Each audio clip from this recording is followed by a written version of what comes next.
YouTube, Sandy Frank here. This week's episode of Hobby Talk. It's either going to be Hobby Talk or Friday Fun. I haven't decided yet. But I wanted to announce, I want to do there's a lot of people doing a contest, challenge, I guess is more like it. A $100 flipping challenge. And I was like, hey, sounds like something fun. I'm all for it. I love, that kind of stuff. And I wanted to do it here on the channel and invite any of you guys that want to do this challenge as well. I'll just kind of set, maybe we can have our own Sandy Frank channel challenge, but, also kind of follow along and see how you do against other people's flips, how they're doing.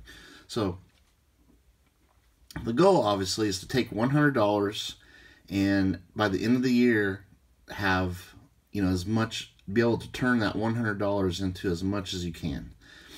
And, there's no rules. I mean, you can buy, you don't have to buy, cards. You don't have to buy stocks. You don't have to buy, anything. You could just take that $100 and see what you can do with it in a year. And by the end of the year, what do you have?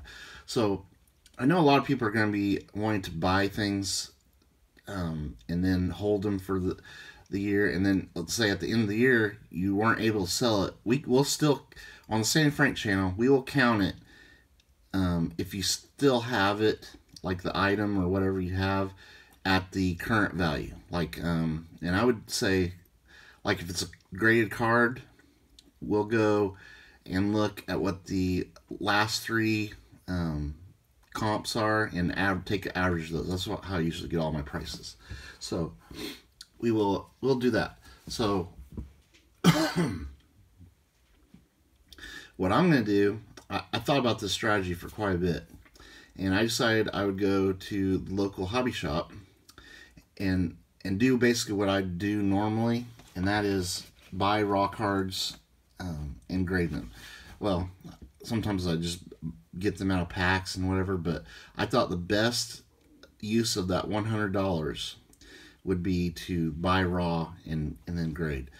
I thought about buying PSA 9s and then cracking them and regrading them, but your $100 goes very quickly if you try that. And right now PSA is, they say they're like 3 months behind. If you send an order, it's going to be about 3 months before you get them back. So I figure if I, and also you can, you can flip more than one time. Just by the end of the year, that original $100, what have you got at the end of the year?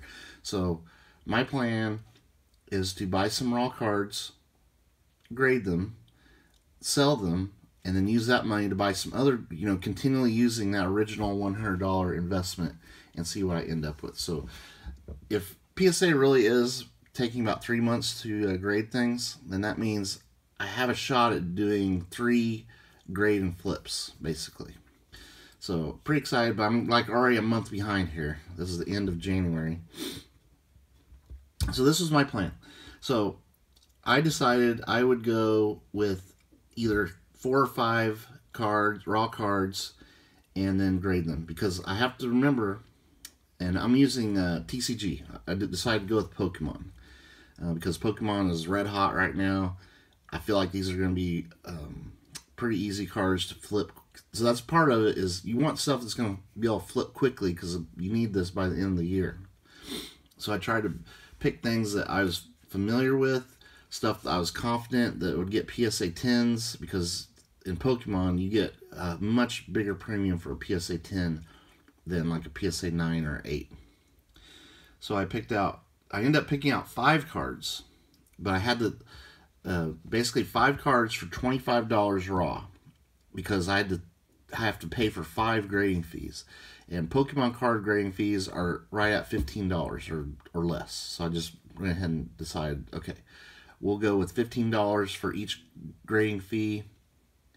Plus you got to pay for the shipping and stuff. So that 15 times 5 would be $75. So 75 of my 100 is going to PSA for the grading fee, and then I used $25 for raw cards. So here are the cards that I selected, and I'd love to hear your thoughts on my philosophy here. And we'll see. We'll do updates as the year goes on, maybe once a quarter. I think that's a good idea, just to give an update. We'll call it the Sandy Frank $100 flipping challenge update, for quarter one. So this is my original 5 cards that I'm going to do. So I went with the Flying Pikachu VMAX. This was $3. I used to have a bunch of these, but this is one of the reasons I picked this card. It's because I'm very familiar with it. I've graded it a few times, and I've always gotten PSA 10s on this card. So far, so good. So it is a little bit off center now that I'm looking at it on camera. So this is going to be a good test of the grading. This might be the first one I send in that does not get a PSA 10. Man, that is way off centered. I might have to rethink this. It's too late now. I've already made my decision on what I was doing. So, yeah, that one's probably not going to get a PSA 10 now that I'm looking at it. I don't know what it is about, you look at cards in a shop or whatever, and maybe you're just feeling like, you don't have all the time in the world, but then when you get them underneath a camera and a light, you can see a little flaw here and there. So the reason I picked this is because I've always gotten 10s on this card, and it sells very quickly. A lot of people love the Flying Pikachu VMAX. And, I need cards that are going to have a high gem rate.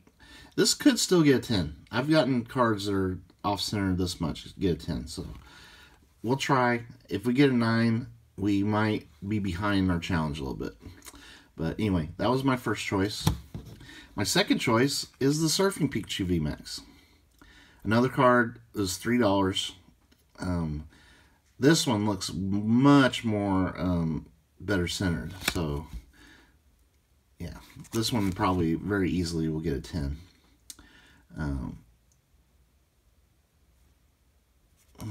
I see something. Oh, that's on the this holder. So this card, another card, I've always gotten 10s on every single time I've tried to grade one. And it sells very quickly. And I also pick cards that I have in my collection, so I won't be tempted to want to keep it. These I'm just doing for the challenge, quick flipping it. Well, quick as long as PSA gets me the cards fairly quickly. So the third one, I went with the Lugia V from Silver Tempest. Now this card cost me $5 raw, which didn't really want to pay that much for it, but it looked really good. It looks minty. I think it's got a good shot out of 10. This card sells very well as a PSA 10. Beautiful art on that card, by the way. One of the best looking V cards. And, it's, not super high pop being a V. And it's a very popular Pokemon, Lugia. So that's another theme here. We went with very popular Pokemon that have a lot of following. But I think I'm going to do really well on this card. Especially, $5 plus the $15 grading fee. That's $20. I think I will do really well on this card. Especially if it gets a 10. So my next pick was this. And I went with this for several reasons. This is a Master Ball reverse holo. They had this there. I paid $9 for this card. So it was, I believe this was the most expensive one. Let me think. So it was 6, 11, 20. Yeah, the last one was $5 also. So I paid $9 for this. The only reason I paid that much was because it is a Japanese card. And the Japanese cards, you can see the Master Ball reverse holos on there really well. Japanese cards grade very well. Just take a look at them. If the centering looks good, you have a good shot out of 10. Very high quality, these Japanese cards.